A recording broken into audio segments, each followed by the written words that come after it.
네, 저희 이영풍TV 우잘사 2부로 다시 돌아왔습니다. 이부는 말씀드린 것처럼 도태우 변호사와 함께 진행해 보도록 하겠습니다. 화면으로만 뵙는데 오늘 이렇게 뵙게 돼서 정말 반갑습니다. 변호사님 안녕하세요. 네, 더 일찍 인사드렸어야 되는데 감사합니다. 네. 제가 여기 진행하다 보니까 이렇게 평소에 뵙고 싶었던 분들 많이 보게 돼서 정말 좋은 것 같습니다. 네, 저도 영광입니다. 변호사님 짧게 소개 좀 부탁드릴게요. 네, 안녕하십니까. 예. 이영풍 대표님과 함께 많이 투쟁해 왔던 도태우입니다. 뭐 아마 익숙하시죠? 많이 아실 것 같은데. 네, 예. 오늘 또 반갑게 여러 가지 말씀 나눠보도록 하겠습니다. 네, 일단 오늘 뭐 여러 이야기들이 준비되어 있는데 일단은 이 얘기부터 좀 하고 싶은데요.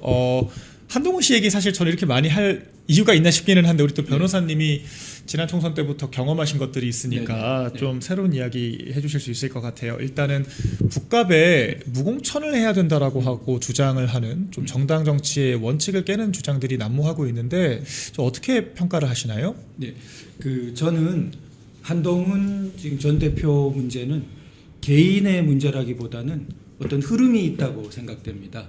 한동훈 전 대표를 둘러싼 그래서 일개인의 문제를 조금이 아니죠. 일개인의 문제를 넘는 문제가 있기 때문에 우리가 항상 그 측면을 놓치지 말아야 된다, 중시해야 된다라고 생각하고요. 지금 현재 이제 무공천 논리의 바탕에 있는 논리는 제가 생각할 때는 아마 보수 재건론이라고 생각됩니다. 예. 스스로를 이제 보수 진영이라고 위치 짓고 그리고 보수의 재건이 필요하다 이렇게 이제 그런 논리가 깔려 있다고 생각되는데 저는 작금에 이르러서는 사실은 대한민국 재건이라는 틀을 갖지 않은 보수 재건론은 허망하다.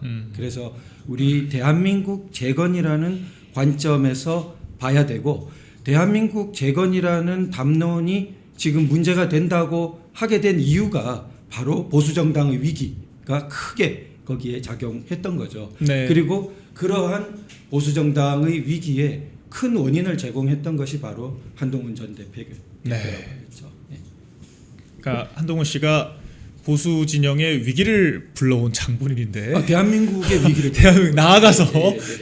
진짜 그렇죠. 네. 뭐 여론조사, 여론 그 당원 게시판 댓글 조작까지 해가면서 유력 정치인들과 대통령 부부를 공격을 하고 사실 그 우리 변호사님 같은 정말 이 최전선에서 싸우셨던 분들에 대해서 공천을 또 취소하는 등의 그렇게 해서 사실 총선을 말아먹었죠. 쉽게 얘기해서. 네, 여기까지 우리가 내밀려 왔는데 이제 와서 보수 재건하겠다고 하는 것도 좀 그렇지만 동조하는 국민의힘 내 이 원내 의원들이 있다라고 하는 게 좀 많은 당원분들께 또 실망감을 안겨주는 것 같습니다, 변호사님. 예. 물론 한동훈 전 대표 시기에 원외 당협 위원장들에 대해서 상당한 영향력을 아마 행사했겠죠. 네. 원외 당협 부분에서 그러니까 당연히 원외 당협 부분에서의 어떤 그 움직임이 있을 수가 있고 예. 그 다음에 그 심지어는 원내 부분에서도 지난 총선에서 상당히 그 부분에 고심한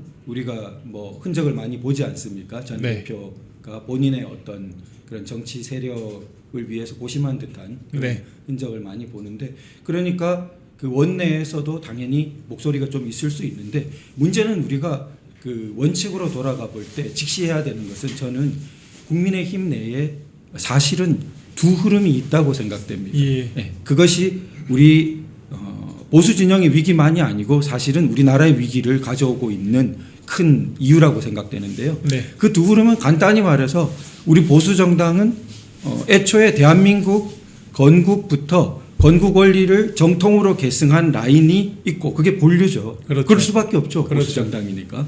그게 본류인데 어느덧 다른 흐름이 너무나 많이 들어왔는데 그 다른 흐름은 그냥 건국 원리와 그 정통 흐름을 존중하면서 해석의 이견이 있으면 큰 문제가 없어요. 네. 그건 생산적인 대립이 되는데 그렇죠. 작금에 이렇게 문제가 많이 되는 거는 뭐냐 하면은 이 다른 흐름이 사실은 대한민국의 건국 원리와 상당히 배치되는 그런 흐름에 동조하는 그런 흐름 성격을 갖기 때문에 네. 그럼 결국은 건국 흐름을 상당히 요새로서 지지해 줘야 되는 보수 정당 내에서 이게 자체적으로 분열이 되어 가지고 예. 안 그래도 강성한 대한민국을 흔드는 쪽을 강화시켜 주니까 네. 전체적으로 나라가 위태로운 거죠. 네. 네. 예. 그래서 우리나라가 지금 이 위태로워지는 것이 본류에 대한 존중이 없이 네. 계속 분화되기만 하는 당내 이제 분열의 양상. 네. 분열이라고 하기도 좀 그런 것 같아요. 왜냐하면 네. 우리의 레거시를 부정하는 네네. 사람들이 마치 이것이 보수의 네네. 본류이자 주류인 것처럼 행세를 하니까 그렇죠. 저도 되게 좀 안타까움을 느낍니다. 마치 그래서, 네. 기준이 없는 듯이 그럽니다. 네. 기준이 있으면은 제가 생각할 때는 예를 들어 건국 원리 예. 같은 기준이 있으면은 네. 그 기준에 따라서 내가 어떻게 해석을 한다 이렇게 될 텐데 네. 우리가 이제 그런 담론이 좀 부족하다 보니까 예.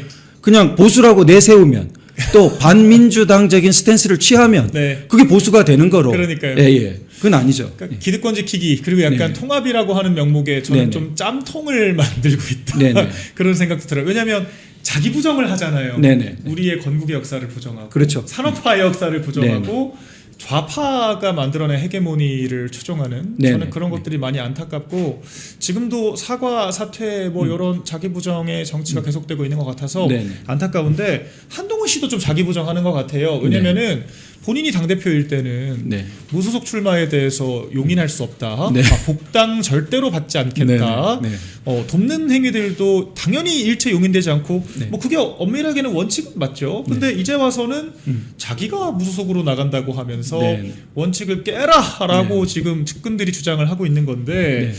경험을 좀 해보신 입장에서 네. 어떻게 좀 보이십니까? 저도 지금 아직 복당이 되지 못하고 있습니다. 아 예. 네, 그러니까 지난 대선 때 네. 당연히 이제 우리 대선 중요한 부분에서 돕겠다고 제가 복당 네. 신청을 했는데 예. 예, 무소속 출마 이유겠죠. 아하. 이제 그걸 드는데 그때 무소속 출마 때도 당연히 공언 드렸습니다만 당선되어서 당연히 보수정당하고 큰 돌아오겠다. 틀에서 예. 같이 하고 그렇게 하겠다고 했는데 이게 제가 사실 어떤 후보들보다 보수적이라고 평가되는 후보 아니겠습니까? 예. 그런데도 그것이 일종의 뭐 보수의 원칙을 깬 것으로 그렇게 이제 평가하고 그리고는 이제 복당도 불허하고 있는 현재까지도 네. 이제 그런 상태인데 그런 부분에서 볼 때는 지금 뭐 대변인님 말씀하신 것처럼 스스로의 과거가 너무나 모순된 네. 행동이죠. 예. 그래서 더 많은 비판들이 이어지고 있는 것 같습니다. 우리 변호사님과 한동훈 씨 얘기 조금 나눠봤고요. 좀 이게 본론인 것 같은데 네네. 인쇄 날인 폐지 전국민 대행진 네네. 이렇게 또 준비를 하고 계시다고 제가 네네. 전해 들었어요. 네네. 이거 한번 소개 좀 해주시겠어요? 네. 이제 크게 한 두 가지 부분인데요. 네. 그러니까 우리가 이제 지방선거가 2달 앞으로 다가왔는데 2달도 안 남았죠. 네. 그런데 국민들께서 많이 불안해하고 있는 그 선거제도 부분에 대해서 좀 제대로 된 개선이 네. 참 잘 안 이루어져요. 네. 그 중에 이제 가장 대표적인 것이 이 인쇄 날인 부분인데요. 예. 이것은 헌법재판소에서 소수 의견으로 최근에 나오기도 했듯이 네. 법률에 위배됩니다. 어허. 그러니까 오히려 법률은 인쇄 날인을 허용하지 않고 투표관리관이 직접 찍게 되어 있는데 네. 사전 투표소에서 이 프린트되어 나올 때 도장까지 네. 그냥 딱 프린트되어 나오도록 규칙을 정해가지고 선관위가 규칙으로 밀어붙이고 있는 겁니다. 예. 그래서 그 부분에 대한 문제 제기가 벌써 10년 전부터 네. 계속되고 있는데 절대 고쳐주지 않고 예. 논리는 간단해요. 시간이 더 걸리고 좀 효율적이지 못하다는 겁니다. 그런데 그게 지금 국민적으로 제기된 이 큰 의혹과 국가적인 어떻게 보면 혼란, 분열, 뭐 낭비면 낭비 네. 이런 부분에 비하면 그 정도의 시간이 좀 더 걸리고 네. 약간 덜 효율적이다. 그건 오. 이 비교가 안 될 정도에 이르렀는데 납득이 안 되네요. 네네. 왜냐하면 선거라고 하는 게 정확성의 원칙을 네. 편의성이 절대로 앞설 수가 없잖아요. 그러니까요. 이처럼 의혹이 네. 커지고 예. 또 사실 도장이 인쇄되어 나올 때는 사후에 진정한 투표지인가에 대한 검증 기능에서 네. 도장이 차지하는 검증 기능이 너무나 약화되어 버립니다. 예. 나머지 선들이 인쇄되어 나오는 거랑 예. 도장이 인쇄되어 나오는 거랑 똑같은데. 어차피 복붙인데. 예. 그런데 만약에 투표관리관이 직접 찍게 되면 네. 그것은 검증 요소 중에 독립적인 하나의 요소가 됩니다. 예. 그 도장이 진짜 도장 맞느냐? 네. 사람마다 다르고 투표소마다 다르니까요. 그래서 그러한 목적 때문에 사실은 직접 집계하고 도장란이 있는 거겠죠. 네. 예, 그런데 이것이 이제 거의 무익한 어떤 기능으로 전락하고 있으니까 네. 이 부분에서 제대로 우리 투표지의 진정성을 지킬 수 있는 개선이 이루어져야겠다가 하나고요. 네. 그 다음에 이제 두 번째는 우리가 그 공정선거 또 제도 개선 그 다음에 예전의 의혹에 대한 검증 규명 이런 이야기가 많이 있었습니다. 네. 그간에.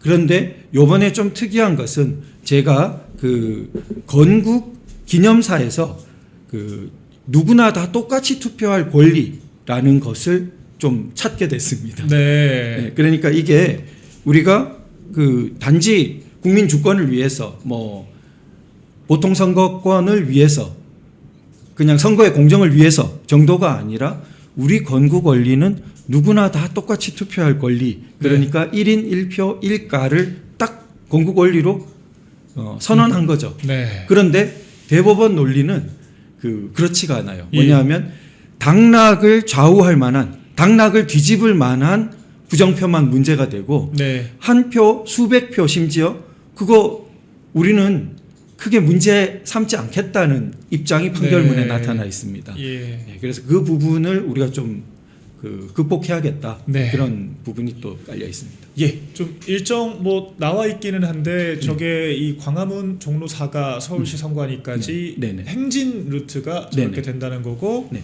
이번 주 토요일 2시 맞습니다. 예, 네네. 이렇게 하면 되겠죠. 네. 혹시 뭐 추진은 우리 변호사님이 직접 하시나요? 많은 애국단체가 연합해서 이번에 아하. 추진하고 있습니다. 네. 그래서 이것도 많은 관심 부탁드리겠습니다. 네, 변호사님 또 이렇게 어려운 자리 해주셨는데, 네, 꼭 해야 되는 말씀, 하고 싶은 말씀 있으시다면 또 자유롭게 부탁드리겠습니다. 네, 아까 전에 그 말씀드린 것처럼 결국 지금 일어나고 있는 우리나라의 그 큰 문제들은 기준이 혼란된 것에서 저는 상당히 큰 원인이 있다고 생각됩니다. 그러면은 기준을 도대체 우리가 어떻게 잡을 수 있느냐? 헌법도 해석이 분분하고 그러면은 우리가 건국 말씀 그러니까 48년 8월 15일에 선포된 건국의 말을 돌아가 보면 거기에 훌륭한 건국 원리들이 표명되어 있습니다. 마치 미국의 독립선언서에 불변의 원리들이 있는 것과 같습니다. 그래서 우리가 지금 선거 문제만 하더라도 미국 독립선언서에서 누구나 모든 사람은 평등하게 창조되었다. 이걸 가지고 노예제를 극복한 것처럼 판결도 연방 판결도 넘어서서 이렇게 극복한 것처럼 우리도 건국 원리에 누구나 다 똑같이 투표할 권리라는 것을 가지고 우리나라의 공정선거 또 부정선거 문제를 넘어설 수 있게 되기를 소망하고요. 그것은 선거 문제만이 아니라 우리 보수정당이 새로 거듭나고 또 우리 대한민국이 다시 한번 튼튼한 기초를 반석 같은 기초를 다시 할 수 있는 큰 그러한 통로가 될 거라고 생각됩니다. 콩TV를 사랑하시는 시청자 여러분, 대한민국은 지금 체제 전쟁 중입니다. 연성 파시즘 체제로 갈 것이냐 아니면 자유민주주의 체제를 지킬 것이냐, 이를 위해서는 결단과 용기가 필요합니다. 민주당의 정보통신망법이 통과되어서 오는 7월부터 시행이 됩니다. 이렇게 되면 언론 자유 훼손은 물론이고 자유우파 유튜버들의 산업 생태계에 심각한 지장이 예상됩니다. 여러분, 어떻게 해야 되겠습니까? 여러분들의 도움이 필요합니다. 여러분들이 우잘사 회원에 가입하셔서 대한민국 체제 전쟁에 승리하고 국민의힘 장동혁 지도부를 지켜내고 정보통신망법을 비롯한 언론 자유를 심각하게 훼손하는 여당발 공세에 대응해 주시기 바랍니다. 우잘사 회원 많이 가입하셔서 함께 가는 여정을 만들어 갑시다. 감사합니다.